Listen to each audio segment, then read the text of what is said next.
আজকে এই কালোয়া বাজার নতুন বাজার বাজার বৈঠক করতে পারি আমরা, কিন্তু এত মানুষ এখানে থাকবে এটা ভাবতে পারি নাই।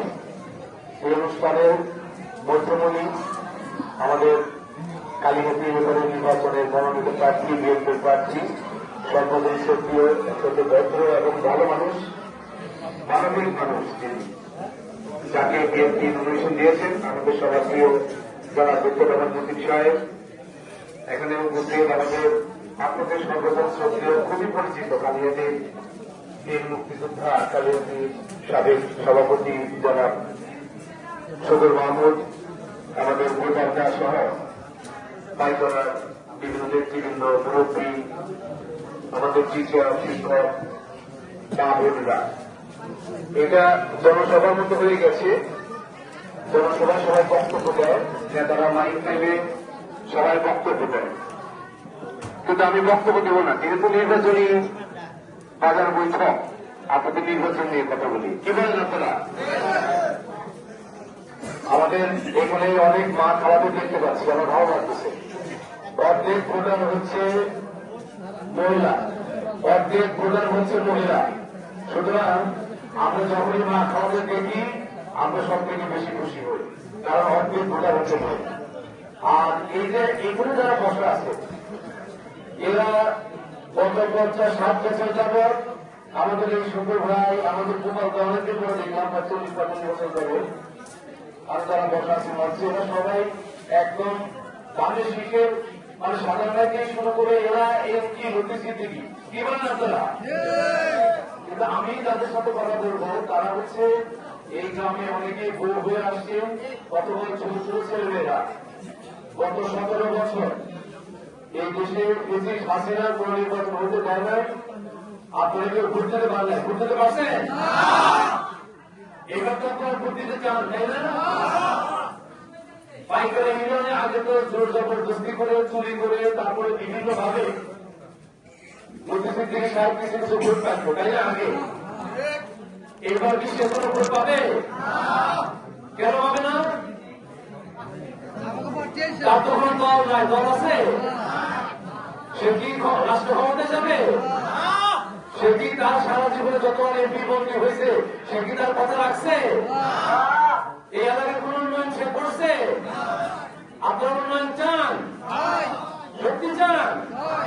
ইনশাআল্লাহ আমাদের এই ডক্টর প্রধানমন্ত্রী সাহেব বিএনপি রাষ্ট্র ক্ষমতায় যাবে, এবং রাষ্ট্র ক্ষমতায় গেলে বিএনপির মনোনীত প্রার্থী আমাদের ডক্টর প্রধানমন্ত্রী সাহেব আপনাদেরকে নিয়ে, উনি কিন্তু সেই এমপি হবেন না যার কাছে যাওয়ার জন্য আপনারা সিরিয়াল পাবেন না, যার কাছে যাওয়ার জন্য এই নেতা ঠান্ডা ঠান্ডা ঠান্ডা এত বড় হতে হবে না, একটু ঠান্ডা, মা খালাদের সাথে একটু ঠান্ডা থাকবেন। হ্যাঁ, অর্ধেক ভোট, অর্ধেক ভোট আপনাদের সবাইকে নিয়ে এমপি মন্ত্রীদের কাছে গেলে আপনার জায়গা পাবেন না, কিন্তু মন্ত্রী সাহেবের দরজা সবার জন্য খোলা, সবার জন্য। মন্ত্রী ভাই, আপনাদের এখানে যারা আছে এই পাইকরার নেতৃবৃন্দ, তারা যে কোনো সময় আপনাদের মন্ত্রী সবার কাছে নিয়ে দিতে পারবে আপনাদের জন্য। যেহেতু আমাদের বলা হয়েছে সংক্ষিপ্ত, প্রতি নির্বাচনে আলোচনা করি।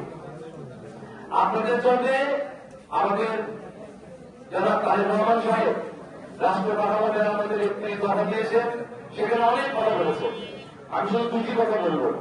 এই যে আমাদের দেশে মারা যারা বাড়িতে থাকেন, বাচ্চা বাচ্চা বড় করে, বা যাদের অর্থনৈতিক অবস্থা ভালো না, তাদেরকে কিন্তু আমাদের ভাইয়েরা সবকিছু করে, মা খাওয়া এত কষ্ট করে, কিন্তু তারা কিন্তু কিছু পায় না। কিছু পায় রান্না করে খাওয়া শেষে সবাই খায়, কিছু থাকলে খায়, না থাকলে তাও খায় না, এই তো অবস্থা।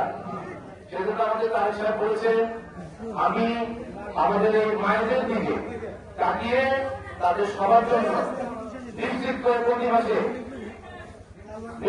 প্রতি মাসে তাদের জন্য আমি একটা ব্যবস্থা করে দেব, একটা করে ফ্যামিলি কার্ড দেবো। ফ্যামিলি কার্ড, এই কার্ডটা শুধু মা খাওয়াতে হাতে থাকবে, বাড়ির যে কর্তৃ, যিনি বাড়ির সবকিছু দেখাশোনা করেন, তার কাছে থাকবেন, এবং প্রতি মাসে 2,500 থেকে 3,000 টাকা বিকাশের মাধ্যমে বা অন্য কোনো মাধ্যমে আপনার কাছে চলে আসবে, অথবা এই কার্ডের মধ্যে চলে আসবে।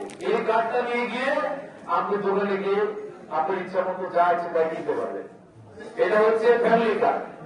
আর এখানে বাংলাদেশের 80% হচ্ছে কৃষক।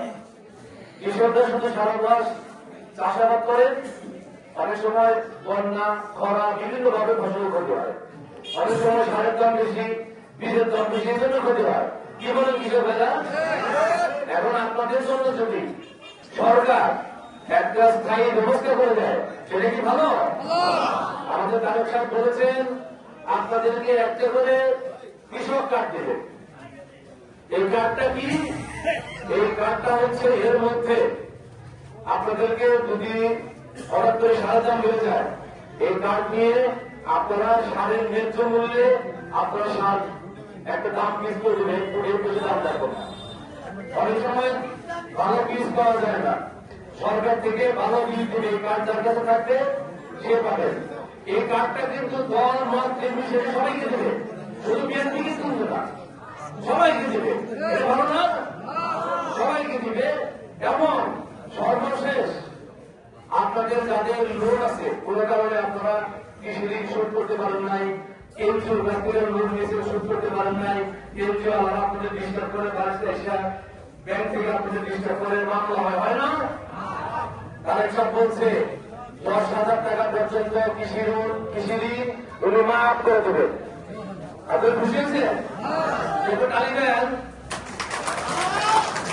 এত ভালো কাজের টালি দিতে হবে না।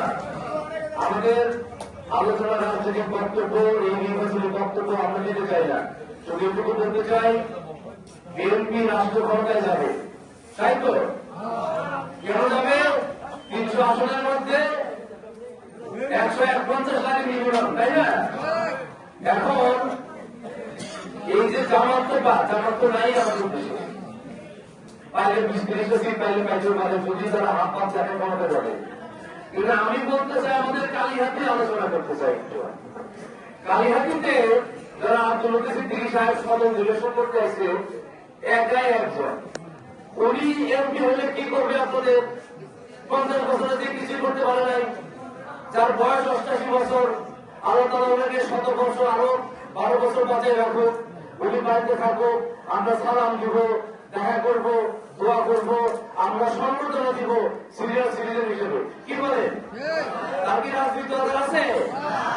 সুতরাং এই ব্যক্তিকে কোন ভোট দিয়ে পাইকারি ইউনিয়নের কোন ভোট আপনারা নষ্ট করবেন না, একটা ভোট নষ্ট করবেন না।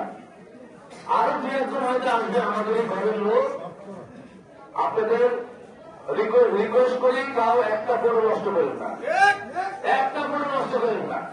সবাইকে বিএনপিতে ভোট দিয়ে, ধানের শীষে ভোট দিয়ে আমাদের প্রতিনিধিকে এমপি করার জন্য আপনাদেরকে অনুরোধ করছি। আপনারা সবাই সকাল সকালে ভোট কেন্দ্রে গিয়ে সবাই ভোট দেবেন, সবাইকে নিয়ে দেবেন, একটা ভোট যেন নষ্ট করা হয়। সবাই ভালো থাকবেন। আসসালামু আলাইকুম।